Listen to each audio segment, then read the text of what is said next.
Saudamos a todos os nossos amigos, amigas, irmãos e irmãs, com a graça e a paz do Senhor Jesus. Mais uma vez nos encontramos para juntos estudarmos a Bíblia. Somos gratos a Deus por Ele nos dar estes momentos para estarmos juntos e também por Ele nos dar este dia de vida. Somos gratos a todos vocês que estudam conosco a Bíblia diariamente, vocês que são inscritos no canal Hora Tranquila, vocês que compartilham os estudos e vocês que também clicam no dedinho de joinha.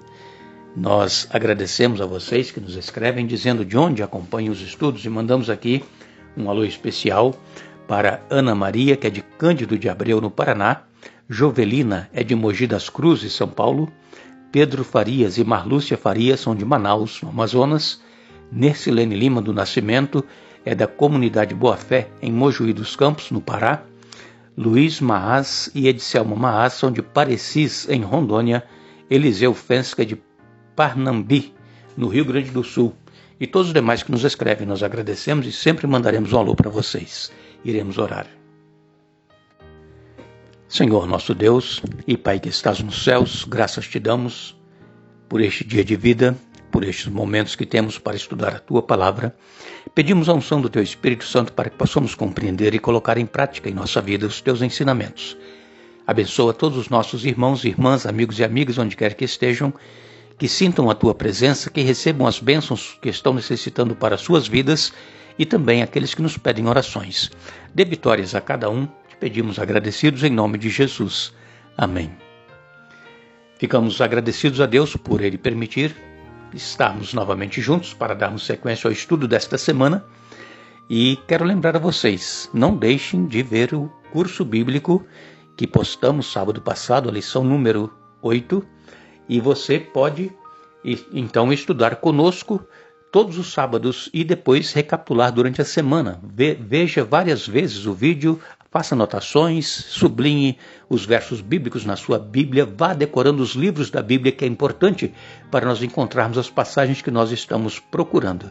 Nós ficamos agradecidos por Deus permitir termos estes momentos com vocês aos sábados no curso bíblico. Nós vamos continuar hoje falando a respeito de nós encontrarmos descanso em laços familiares. E José, que nós estamos comentando aqui esta semana, ele tinha tudo para ser um menino rebelde, ser um jovem rebelde, ser uma pessoa rebelde, se rebelar contra Deus. Por quê? Porque ele estava obedecendo tudo aquilo que seu pai lhe ensinava, ele servia ao Deus que Jacó servia, que é o nosso Deus. E acontece todas essas coisas com ele. Ele é odiado pelos irmãos, ele é jogado no poço, depois é vendido como escravo. E agora José, numa terra estranha, numa cultura estranha, é vendido como escravo para a casa de Potifar. E ali, José, a princípio, foi bem sucedido. Tudo ia bem na casa de Potifar, porque José era abençoado por Deus. Mas esta vida dele, que estava indo tudo muito bem, teve uma guinada. E essa guinada trouxe problemas para José. Por quê? Em Gênesis capítulo 39, Gênesis 39, versos de 1 a 6, nós lemos: Quando José foi levado para o Egito pelos negociantes ismaelitas, eles o venderam a Potifar, um oficial egípcio. Potifar era capitão da guarda do faraó, o rei do Egito. O Senhor estava com José, por isso ele era bem-sucedido em tudo que fazia no serviço da casa de seu senhor. Potifar percebeu que o Senhor estava com José e lhe dava sucesso em tudo que ele fazia. Satisfeito com isso, nomeou José seu assistente pessoal e o encarregou de toda a sua casa e de todos os seus bens. A partir do dia em que José foi encarregado de toda a casa, de todas as propriedades de Potifar, o Senhor começou a abençoar a casa do egípcio por causa de José. Tudo corria bem na casa e as plantações e os animais prosperavam. Assim Potifar entregou tudo que possuía aos cuidados de José e, tendo-o como administrador, não se preocupava com nada, exceto com o que iria comer. Então nós vemos que José, ele foi grandemente abençoado na casa de Potifar. Por quê? Porque ele temia e servia o verdadeiro Deus. Foi uma decisão que ele tomou de permanecer fiel a Deus. E com isso a casa de Potifar também prosperava. Os negócios de Potifar iam bem. Por quê? Porque Deus era com José. Irmãos, quando nós nos colocamos nas mãos de Deus, mesmo vivendo numa terra estranha, vivendo como escravo, Deus pode nos usar e abençoar a nós e aqueles a quem nós estamos servindo. Foi o que aconteceu na vida de José. Agora, parecia que José estava se dando bem com Potifar e também no relacionamento com os servos. Ele era tranquilo, mas Satanás, irmãos, ele não pode ver os filhos de Deus irem bem. Satanás sempre procura trazer problemas, complicações, e um problema aqui estava se formando para José. Nós lemos então em Gênesis, no capítulo 39, versos 7 a 10, nos diz assim: José era um rapaz muito bonito, de bela aparência, e logo a esposa de Potifar começou a olhar para ele com desejo. Venha e deite-se comigo, ordenou ela. José recusou e disse: meu senhor me confiou todos os bens de sua casa e não precisa se preocupar com nada. Ninguém aqui tem mais autoridade que eu. Ele não me negou coisa alguma exceto a senhora, pois é mulher dele. Como poderia eu cometer tamanha maldade? Estaria pecando contra Deus. A mulher continuava a assediar José diariamente, mas ele se recusou a deitar-se com ela. Vejam como o inimigo trabalha. Coloca agora uma mulher bonita, atraente, para o perseguir e o assediar. Ela queria ter relacionamento sexual com José. E a Bíblia diz que José, ele era alguém que tinha características físicas bonitas, porque ele atraía também a mulher de Potifar. Mas José, que tinha colocado em seu coração se manter fiel a Deus, de não quebrar os mandamentos de Deus, ele disse que ele não poderia cometer tamanho pecado porque estaria pecando contra Deus.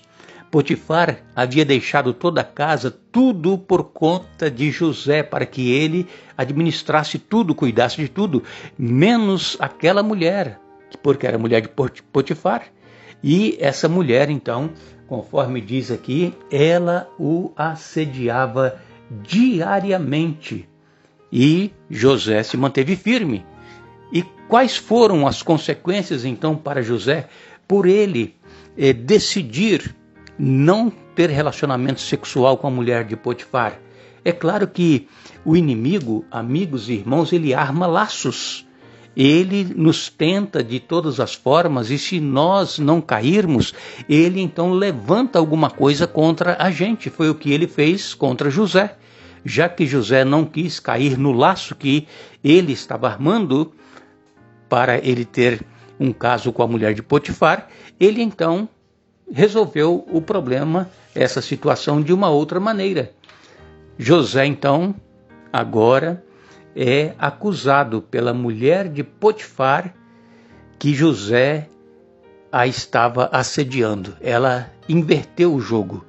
É tanto que ela tentou agarrar José e José se desvencilhou dela, mas ela ficou com alguma peça de roupa de José e ela disse: aqui, aqui está a prova. Veja, irmãos, como o inimigo trabalha. A narrativa bíblica aqui em Gênesis capítulo 39 indica que aquela não foi uma tentação isolada, não foi apenas uma vez.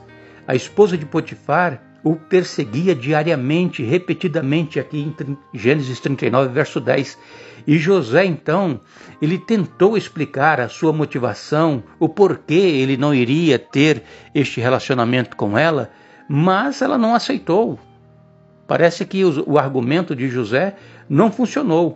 E então, como nós já dissemos aqui esta semana, José, ele tinha escolhido se manter fiel a Deus, mas ele, José, não podia controlar as escolhas dos outros, que era a mulher de Potifar querendo ter um relacionamento com ele. José não podia controlar essa escolha dela, mas José, ele honrou a Deus na sua maneira de tratar as pessoas. José aprendeu a andar com o Senhor e isso o ajudou a resistir à tentação. Irmãos, se nós quisermos vencer as tentações que nos sobrevêm, nós precisamos andar com Jesus. Jesus, ele diz que sem ele nós não conseguiremos êxito nenhum em qualquer área da nossa vida, seja ela material, física ou espiritual. Jesus, ele diz em João capítulo 15, verso 15, sem mim nada podeis fazer. E então, aqui, José, ele resistiu à tentação. É claro que ele poderia ter caído, era um jovem e não tinha ninguém vendo, era somente ele e a mulher, mas ele sabia que tinha alguém maior que vê todas as coisas. E isso também nós temos que ter em nossa mente. Quando nós formos assediados por Satanás, quando nós formos tentados para cometer um pecado, deveremos sempre nos lembrar que Deus está vendo todas as coisas, mesmo que ninguém esteja vendo. Deus está vendo. E é a Deus que nós vamos ter que prestar contas. Não é ao homem, não é ao ser humano que nós vamos ter que prestar conta, mas prestar contas a Deus. Irmãos, Deus, ele quer nos fazer vitoriosos. Deus, ele quer que nós tomemos uma decisão firme ao seu lado, a decisão de servi-lo e de fazer a vontade dele, qualquer que seja a circunstância que nós estamos vivendo. Quer nós tenhamos provocado a circunstância ou não, como foi o caso de José, não foi ele que escolheu ir para o Egito, mas ele foi levado para lá, vendido como escravo, e mesmo assim, ele permaneceu fiel. Ele não negou o seu Deus, ele não traiu o seu Deus. E que nós também possamos ter este mesmo espírito em nós, que possamos fazer a escolha acertada ao lado de Jesus. E quando nós formos tentados e provados, mesmo que no início parece que é a nossa derrota, como foi o que aconteceu com José, que ainda nós vamos ver essa semana. No final nós vamos ver que Deus tinha o melhor para José e que também tem o melhor para cada um de nós. Que Deus nos abençoe, que Deus nos ajude a nos mantermos fiéis aos princípios da sua palavra, que possamos ter um ótimo dia na presença do Senhor. Voltaremos amanhã dando sequência a este estudo e nos lembremos sempre que Jesus, ele continua nos convidando. Vinde a mim, todos que estáis cansados e sobrecarregados, e eu vos aliviarei, e encontrareis descanso para as vossas almas. Que Deus nos abençoe. Mateus 11, versos 28 a 30.